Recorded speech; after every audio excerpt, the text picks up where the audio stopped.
Hello friends, स्वागत है आप सबको मेरे नए वीडियो में।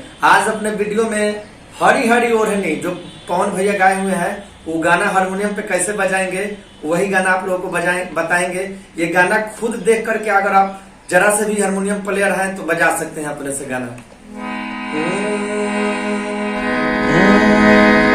काहे पीछा पड़ल बर हमरे पमर बर माथा फूकी पिया तार दूध से का जड़ल बर।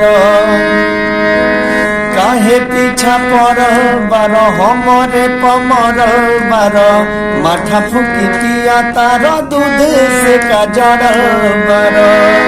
के कर जगवलू हो भगिया गोरी कहाँ बुक्तवलू हो अगिया गोरी।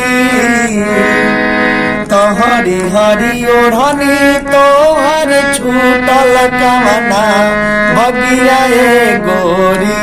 तोहरी हरी ओढ़नी तोहर छूटल कवना बगिया ए गोरी।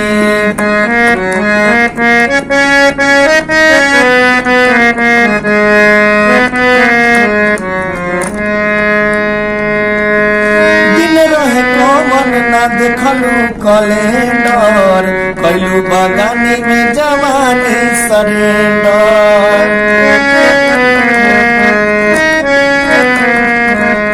दिन रहे कौन ना देखलू कैलेंडर कैलू बगानी में जवानी सरेंडर। ऐसे तू ना मनबा बात भीतर के का जनबा। छोटे में खोटे लू सगिया गोरी कहाँ से लागल हो दगिया गोरी। तोहरी हरी ओढ़नी तोहर छूटल कवना बगिया ए गोरी। तोहरी हरी ओढ़नी तोहर छूटल कवना बगिया ए गोरी।